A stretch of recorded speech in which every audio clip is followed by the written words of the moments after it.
Benjamin Zander has conducted the Boston Philharmonic Orchestra for 20 years. He is also artistic director of the music program at Walnut Hill, a high school for the performing arts in Boston. As a writer, he co-authored The Art of Possibility, Transforming Professional and Personal Life. He talked to head teachers at a conference organised by the National College of School Leadership.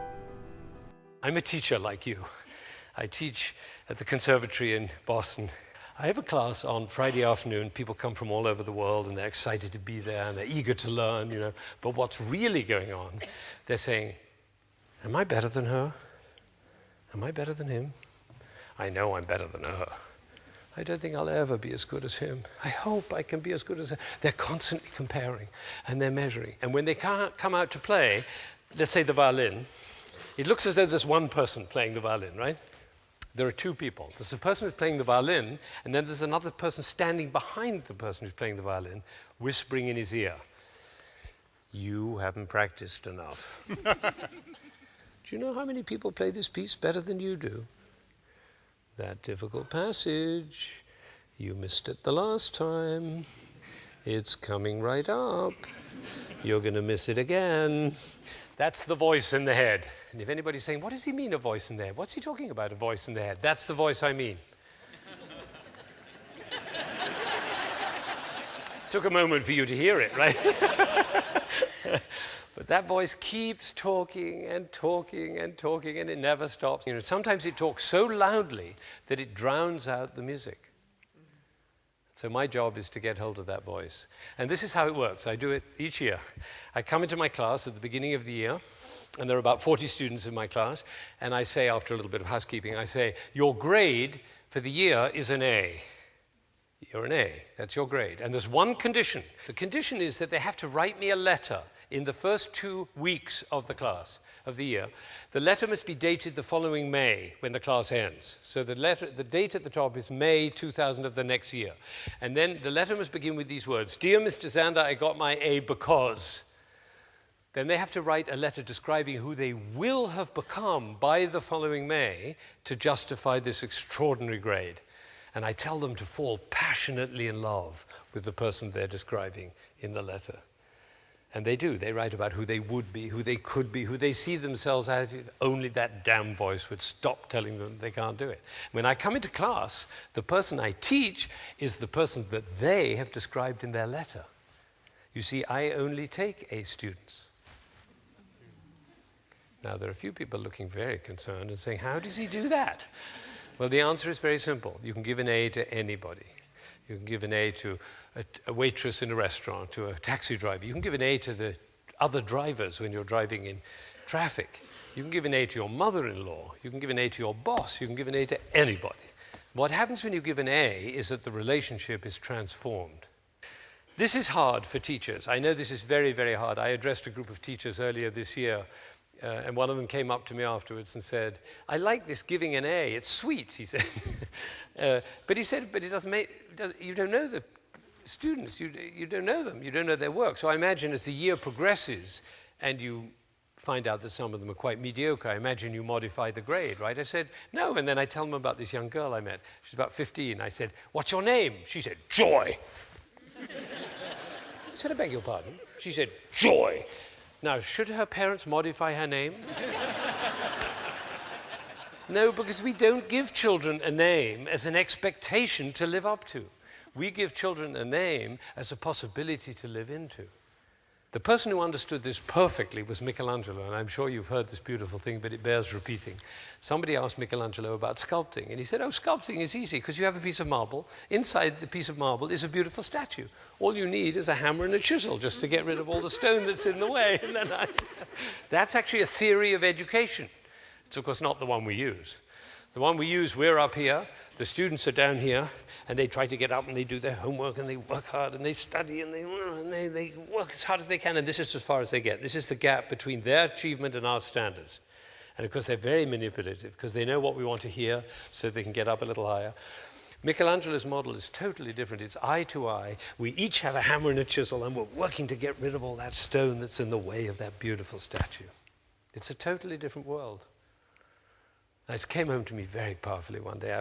This was the first year I'd ever done this with the A, and I was really excited about it. I came into class, and I said to all the class were there, and I said, what does it feel like to get an A in the first class of the year? I mean, you haven't done anything, you get an A. What does that feel like? To my amazement, one of the Asian students put up his hand like that. Forgive me for my attempt at his accent. He said, in Taiwan, he said, I was number 68 out of 70 students. I come to boss, Mr. Zander says I'm an A. It's very confusing, he said. I am number 68 out of 70. Mr. Zander says I'm an A, but I am number 68. I worked 3 weeks, very confused. Then one day I discover much happier A than number 68. I decide I'm an A. I call that cosmic laughter. That's not head teacher's laughter, that's cosmic laughter. Because what you're laughing at is the realization, of course, that the A is invented, the 68 is invented. We might as well invent something that lights up our life and the life of the people around us. I don't know if you know this, but in America, in our music schools, we have about half our students from Asia.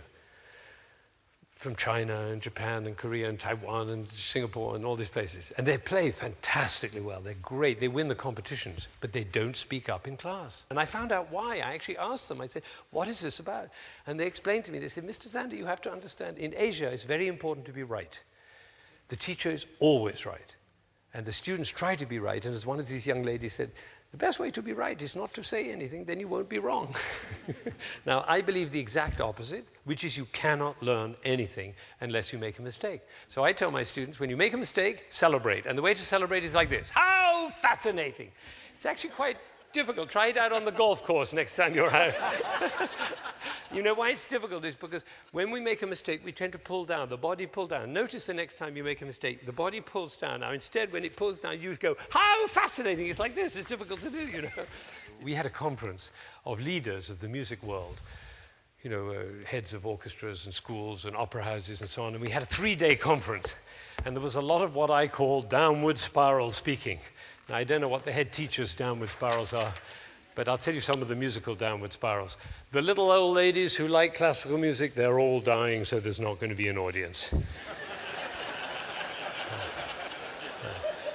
The children don't learn instruments anymore. All they do is watch MTV, so they're not going to grow up liking classical music. No? And the National Endowment of the Arts is not supporting, and the foundations aren't supporting the arts the way they used to, so we're going to run out of funds. By the end of the second day, people were walking around the corridor in the hotel like this.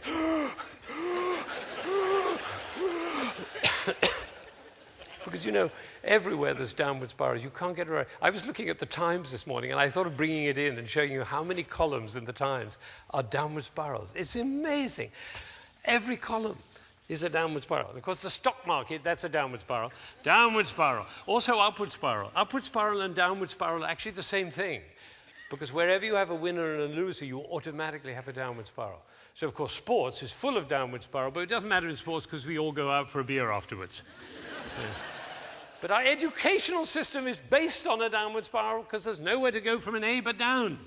So we shouldn't be surprised if our kids look anxious. Sometimes it seems as though there's nothing but downward spiral, which of course isn't true, which is why I asked for another flip chart. Now over here we have possibility, the world of possibility, the realm of possibility, and this is where the vision is. And vision is very important. Vision is really important because, you know, people get confused about vision. They say, oh, so our vision is to be number one. No, that's a goal. Vision, to be a vision, has to be for everybody. Everybody.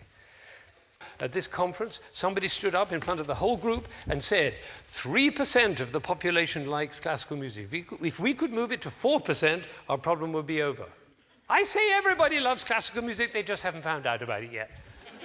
How would you walk? How would you talk? How would you be if you thought 3% of the population likes classical music? If only we could. How would you talk? How would you walk? How would you be if you thought everybody loves classical music? They just haven't found out about it. These two worlds are totally different worlds. I had an amazing discovery. This is a really big deal for me. I was 45. I'd been conducting for over 20 years, and suddenly one day I had this kind of road to Damascus event. Eureka! I realized the conductor of an orchestra doesn't make a sound. My picture appears on the front of the CD. But the conductor doesn't make a sound. He depends for his power on his ability to make other people powerful. And when that happened, it changed everything. People in my orchestra said, What happened to you, Ben? What happened? That was what happened. I realized my job was to awaken possibility in other people. Because I wanted to know whether I was doing that. And you know how you find out? You look at their eyes. If their eyes are shining, you know you're doing it. You could light up a village with this guy's eyes. If the eyes are shining, you know you're doing it. If the eyes are not shining, you get to ask a question.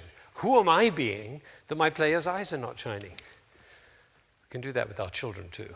Who am I being that my children's eyes are not shining? Now over here, we have goals. Have you noticed how goals tend to be rather grim? We have a goal.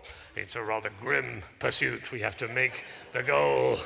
Now over here, you can have a goal as part of the vision. By all means, you have a goal, and if you make the goal, great, and if you don't, how fascinating. Because you know, we all know why we have goals. Why do we have goals? To make our eyes shine, that's all. That's the reason we have a goal. So if the goal posts are too close together, you can't score. If they're too far apart, it's too easy. So if it's not working, the eyes aren't shining, move the goalposts. You know, that's the thing. Now, over here you have the words you should, you ought, you need, and you must. Try those out on your children and see if their eyes shine. Over here we have things like, how about, what if, what are we looking for? What's next? Over here, you see, it's totally different language, totally different. Now, over here, you have blame and fault and threat. And over here, requests and apologies, totally different. This is where we put people down and also put people up. Over here, everybody gets an A. It's a totally different world. Now, the leader, the new leader, is the one who, first of all, can distinguish the downward spiral and then has the power to take people from there over here to radiating possibility, and anybody can do it. Anybody, an 8-year-old child can do it. Anybody can do it. There's a key. There's a key to the kingdom of possibility. I'm going to give you the key to the kingdom of possibility right now. Okay, so this is the story. It always comes in a story. Okay, the story is this. 2 prime ministers were sitting in a room, and they had a conversation about affairs of state, you know, the way prime ministers do. And suddenly the door bursts open, and a man comes in a state of apoplectic upset. He's just like this and making so much noise and racket and carries on. Of course, they stop their conversation. And the resident prime minister says, Peter, please remember rule number 6. Immediately, Peter's restored to complete calm. He bows, he apologizes, and he walks out of the room. They go back to their conversation. 20 minutes later, the door bursts open again. A woman comes in. She's hysterical, and her hair is flying, and mascara's running. Everything's a mess. And shouting again. And again, the prime minister says, Maria, please remember rule number 6. Immediately, she bows, she apologizes, she walks out of the room. And then 20 minutes later, it happens for the third time. The third time, the visiting prime minister says, my dear colleague, he says, this is astonishing. He said, I don't believe it. 3 people have come into this room out of control. And you just say rule number 6. Would you be willing to share what this rule number 6 is? He said, oh, it's rule number 6, very simple. Don't take yourself so goddamn seriously. He says, oh, that's a wonderful rule. What, may I ask, are the other rules? There aren't any. Cosmic laughter. Pretty tentative, I must say. Now, it comes down to 3 things. 3 things. 1, it's all invented. You've got to get that. It's all invented. 2, standing in possibility. And 3, rule number 6. That's it. Simple.